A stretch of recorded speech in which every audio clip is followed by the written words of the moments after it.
L'économie avec Mariam Piazadeh. Bonjour Mariam. Bonjour Philomène. On commence par le lancement des réunions de printemps du Fonds monétaire international, l'occasion de faire le point sur l'économie mondiale. Christine Lagarde estime que la reprise économique est fragile, mais elle craint surtout pour la zone euro. Dans ce but, la directrice générale du FMI veut augmenter la caisse du fonds pour aider les pays en difficulté. Ce qu'il faut retenir, ce sont plusieurs choses et Jonathan Walsh nous explique tout. Le FMI s'est fixé un objectif ambitieux pour cette réunion de printemps, récolter au moins 400 milliards de dollars d'argent frais, destinés principalement à endiguer la crise de la dette dans la zone euro.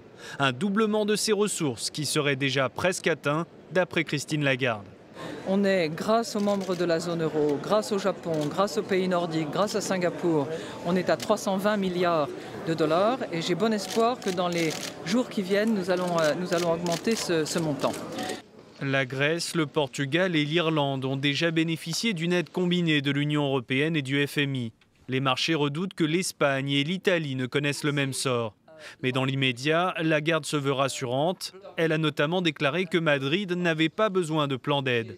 Son optimisme reste toutefois prudent. Elle donne sa recette pour surmonter la crise.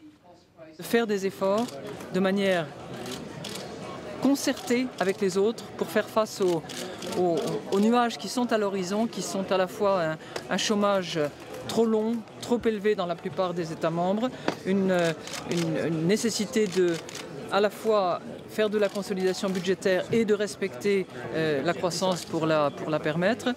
Le FMI a jusqu'à samedi pour obtenir les 400 milliards. Le Japon, qui en verse 60, a jugé très probable que cet objectif soit atteint. On jette maintenant un œil sur les marchés financiers, Mariam. Oui, les bourses européennes qui viennent d'ouvrir il y a quelques instants, et par équilibre relatif. Seuls le DAX et le CAC sont en hausse. Léger équilibre pour Londres. En Asie, c'est du rouge presque partout. Tokyo clôture en baisse de 0,2%. Hong Kong à l'équilibre tout juste. Le Kospi plonge, moins 1,2%. Seule la bourse de Shanghai est en hausse. Une surprise hier, Mariam, les résultats de Bank of America.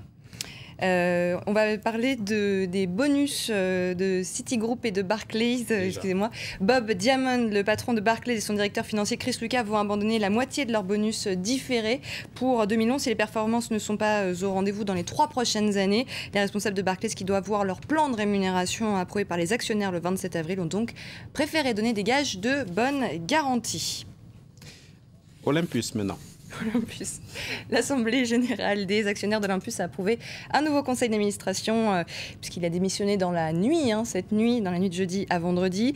Hiroyuki Sasa devrait devenir donc le patron de ce groupe, un groupe qui enchaîne les difficultés. La société nippone d'appareils photo est enlisée dans un vaste scandale financier. Jonathan Walsh. Dans cet hôtel de Tokyo, les actionnaires d'Olympus viennent d'approuver la nomination d'un nouveau conseil d'administration. 11 membres, dont le PDG et son numéro 2, qui viennent du secteur bancaire. Objectif du groupe japonais, prendre un nouveau départ et faire oublier le scandale financier qui l'a ébranlé. Le conseil d'administration sortant a même présenté ses excuses durant la réunion. Mais pour l'homme qui a mis au jour l'affaire, l'ex-PDG d'Olympus, ce n'est que de la poudre aux yeux.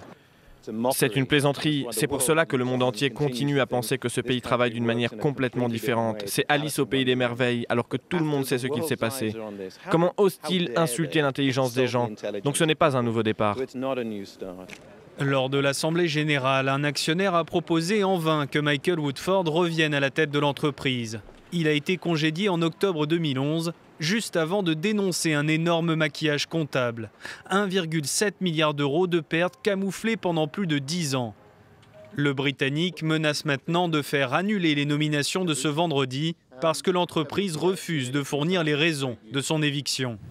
La suite maintenant, Mariam, de notre épisode Repsol, dont on a beaucoup parlé cette semaine. La tension ne retombe pas entre l'Argentine et l'Espagne sur YPF. On en parlait donc hier. L'Argentine a décidé de nationaliser le gaz également de YPF après avoir nationalisé le pétrole. Cette filiale de Repsol qui se porte mal puisque l'agence de notation Standard & Poor's a abaissé d'un cran la note du groupe énergétique.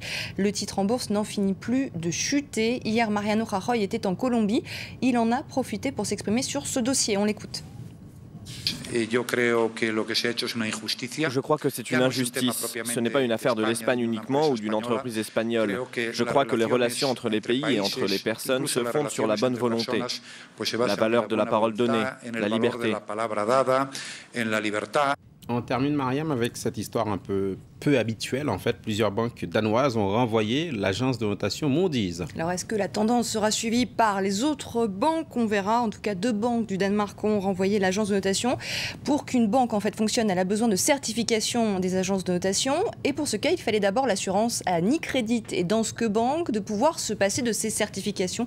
Elles s'en sont donc assurées auprès de leurs investisseurs. La raison évoquée par ces banques, Moody's a toujours quelque chose à dire sur leur banque. Fin de citation. Merci Mariam, c'est la fin de Paris Direct.